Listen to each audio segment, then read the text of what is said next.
अगर कहानी अपने हीरो को ज़िंदा रख ले तो दिल को राहत दे जाती है, और अगर कहानी अपने हीरो को खो देती है तो वो कहानी अमर हो जाती है।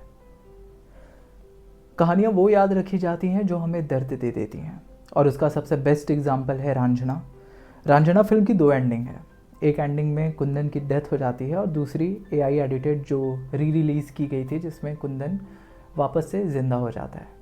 दोनों की एंडिंग हम पे अलग अलग इम्पैक्ट छोड़ती है। मेरे हिसाब से रांझना फर्स्ट की एंडिंग जो नॉन एडिटेड है वो ज़्यादा इम्पैक्टफुल लगती है। इस वीडियो में हम उसी के बारे में बात करेंगे। स्वागत है आपका मेरे चैनल पे स्क्रीन गॉसिप बाय अश्विनी। सबसे पहले ये समझते हैं कि रांझना के एंड में जब कुंदन मर जाता है तो उसकी डेथ हमें सिर्फ ट्रैजिक इसलिए नहीं लगती क्योंकि कहानी का हीरो मर गया है। उसकी डेथ हमें इम्पैक्टफुल इसलिए लगती है क्योंकि फिल्म हमें उस पॉइंट तक इमोशनली लेकर आती है। हम कुंदन के साथ हंसते हैं, उसकी ज़िद पर इरिटेट होते हैं, उसके प्यार पर कभी हंसी आती है तो कभी गुस्सा, और धीरे धीरे हमें कुंदन के कैरेक्टर की आदत पड़ जाती है।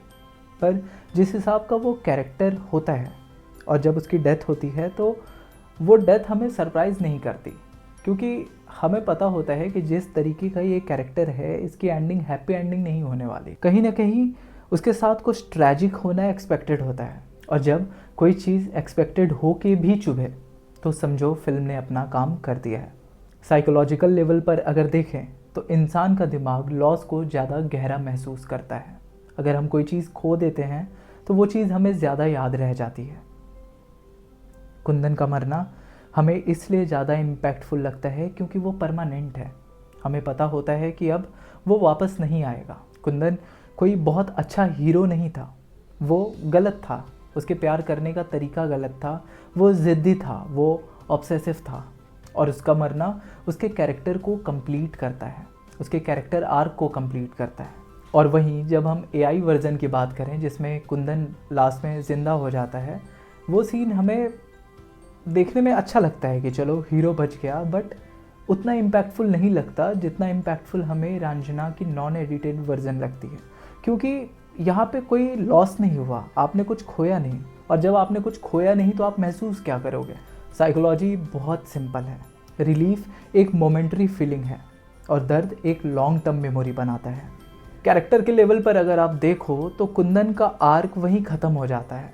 वो एक ट्रैजिक कैरेक्टर नहीं लगता, वो एक लकी इंसान लगता है।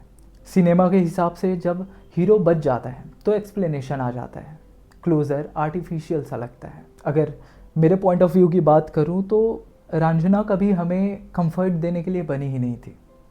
कुछ कहानियां हैप्पी एंडिंग के साथ अच्छी नहीं लगती हैं, कुछ कहानियां पूरी तब होती हैं जब वो अधूरी रह जाती हैं, और रांझना उनमें से एक है। आपका इस बारे में क्या ओपिनियन है कमेंट सेक्शन में हमें ज़रूर बताएं। अगर आपको वीडियो पसंद आया हो तो शेयर करें, लाइक करें। अगर आप चैनल पे नए हैं तो सब्सक्राइब करें। मिलते हैं अगले वीडियो में, तब तक के लिए अपना ध्यान रखिए। बाय।